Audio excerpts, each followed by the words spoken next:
Channel में आप लोगों का एक बार बहुत बहुत स्वागत है। मित्रों, मैं रामायण के अंतर्गत आपको बताऊंगा कि मेघनाद का जो कटा हुआ सिर था वह क्यों हंसने लगा। तो चलते हैं वीडियो पर और जानते हैं आखिर बात क्या हुआ। रावण के बेटे का नाम मेघनाद था। उसका एक नाम इंद्रजीत भी था। दोनों नाम उसकी बहादुरी के लिए दिए गए थे। दरअसल मेघनाद इंद्र पर जीत हासिल करने के बाद इंद्रजीत कहलाए। मेघनाद नाम मेघों की आड़ में युद्ध करने के कारण पड़ा और वह एक वीर राक्षस योद्धा था। मेघनाद श्री राम लक्ष्मण को मारना चाहता था। एक युद्ध के दौरान उसने सारे प्रयत्न किए लेकिन वह विफल रहा। इसी युद्ध में लक्ष्मण के घातक बाण से मेघनाद मारा गया। लक्ष्मण जी ने मेघनाद का सिर उसके शरीर से अलग कर दिया। उसका सिर श्री राम के आगे रखा गया। उसे वानर और ऋछ देखने लगे। तब श्री राम ने कहा, इसके सिर को संभाल कर रखो। दरअसल श्री राम मेघनाद की मृत्यु का सूचना मेघनाद की पत्नी सुलोचना को देना चाहते थे। उन्होंने मेघनाद की भुजा को बाण के द्वारा मेघनाद के महल में पहुंचा दिया। वह भुजा जब मेघनाद की पत्नी सुलोचना ने देखी तो विश्वास नहीं हुआ कि उसके पति की मृत्यु हो चुकी है। उसने भुजा से कहा, अगर तुम वास्तव में मेघनाद की भुजा हो तो मेरी द्विधा को लिखकर दूर करो। सुलोचना का इतना कहते ही भुजा हरकत करने लगी। तब एक सेविका ने उस भुजा को खड़िया लाकर हाथ में रख दी। उस कटे हुए हाथ ने आंगन में लक्ष्मण जी की प्रशंसा के शब्द लिख दिए।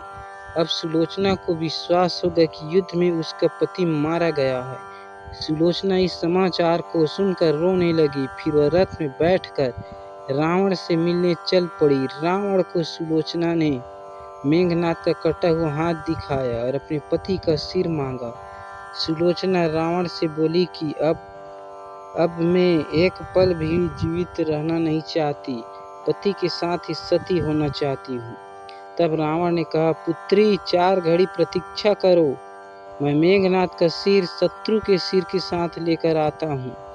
लेकिन सुलोचना को रावण की बात पर विश्वास नहीं हुआ। तब सुलोचना मंदोदरी के पास गई। तब मंदोदरी ने कहा, तुम राम के पास जाओ, वह बहुत दयालु है। सुलोचना जब राम के पास पहुंची तो उसका परिचय भीषण ने करवाया। सुलोचना ने राम से कहा, हे राम, मैं आपकी शरण में आई हूँ, मेरे पति का सिर मुझे लौटा दे ताकि मैं सती हो सकूं। राम सुलोचना की दशा को देखकर दुखी हो गए। उन्होंने कहा कि मैं तुम्हारे पति को अभी जीवित कर देता हूँ। इसी बीच उसने अपने आप बीती भी सुनाई। सुलोचना ने कहा कि मैं नहीं चाहती कि मेरे पति जीवित होकर संसार के कष्टों को भोगे। मेरे लिए सौभाग्य की बात है कि आपके दर्शन हो गए। मेरा जन्म सार्थक हो गया। अब जीवित रहने की कोई इच्छा नहीं। राम के कहने पर सुग्रीव मेघनाद का सिर ले आए, लेकिन उसके मन में आशंका थी कि मेघनाद के कटे हाथ ने लक्ष्मण का गुणगान कैसे किया। सुग्रीव से रह नहीं गए। उन्होंने कहा कि सुलोचना की बात को तभी सच मानूंगा जब यह नरमुंड हंसेगा। सुलोचना के सतीत्व की बात बड़ी परीक्षा थी। उसके कटे हुए सिर से कहा कि हे स्वामी, जल्दी हंसिए, वरना आपके हाथ ने जो लिखा है उसे सब सत्य नहीं मानेंगे। इतना सुनते मेघनाद का कटा सिर जोर जोर से हंसने लगा। इस तरह सुलोचना अपने पति के कटा सिर लेकर चली गई। दोस्तों, मैंने रामायण के अंतर्गत आपको एक छोटा सा कथा बताया। अगर पसंद आए तो चैनल को मेरे सब्सक्राइब करें और बेल आइकन को प्रेस करें।